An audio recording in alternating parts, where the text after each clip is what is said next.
امام اعظم ابو حنیفہ رحمۃ اللہ علیہ گزر رہے تھے تو بارش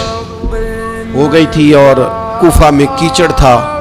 تو آپ نے جو جوتے پہنے ہوئے تھے ان جوتوں سے چلتے ہوئے نا آپ کے پاؤں سے کچھ مٹی اڑی، تو سامنے ایک یہودی تھا، اب اس زمانے میں دیواریں کچی ہوتی تھی، اس کے دیوار پر جا کے وہ مٹی جو تھی وہ لگ گئی۔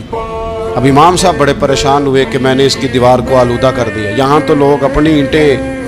رکھتے رکھتے کئیوں کی دیواریں توڑ ہی دیتے ہیں، اور پھر وہ اس پر ماننے کو بھی تیار نہیں ہوتے، تسلیم کرنے کو بھی تیار نہیں ہوتے۔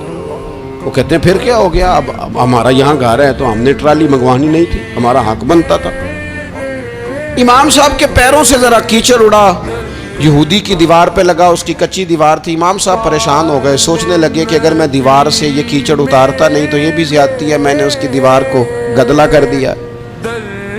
اور اگر میں اتارتا ہوں تو کچھ مٹی اس کی دیوار کی بھی اتر جائے گی، کچی دیوار ہے، یہ بھی زیادتی ہے۔ مومن گناہ کو پہاڑ کی طرح سمجھتا ہے کہ کہیں گر نہ جائے، اس کی بھی کہیں سزا نہ مل جائے۔ امام صاحب نے اس کے دروازے پہ دستک دی، وہ باہر آیا تو اتفاق سے وہ آپ کا مقروض بھی تھا، اس نے پیسے دینے تھے۔ باہر نکلتے ہی کہنے لگا اوہو آپ تو قرض لینے آ گئے، میرے پاس تو ابھی گنجائش نہیں ادا کرنے کی۔ امام صاحب کہنے لگے تو قرض چھوڑ، وہ میں نے معاف کیا، میرے سے ایک غلطی ہو گئی ہے، میں آ رہا تھا، لکڑی کے جوتے اس زمانے میں کھڑاؤں لوگوں نے پہنے ہوتے تھے، کہا وہ میرے پیروں سے ذرا کیچڑ اڑا ہے، تیری دیوار پہ لگ گیا ہے۔ اب میں بڑی دیر سے کھڑا سوچ رہا ہوں کہ اگر میں تیری دیوار صاف نہ کروں تو میں نے یہ میلی کر دی، گدلی کر دی، یہ بھی بات درست نہیں ہے، زیادتی، اور اگر میں اسے صاف کرتا ہوں کچی دیوار سے کچھ مٹی اتر جائے گی تو یہ بھی زیادتی ہے، اب تو بتا میں کیا کروں۔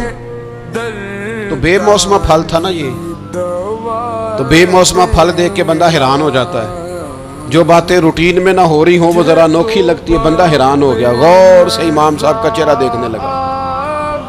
غور سے چہرہ دیکھنے لگا،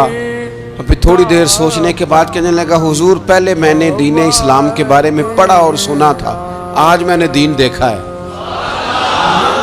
کہنے لگا حضور پہلے میں نے دین سنا تھا، آج دیکھا ہے۔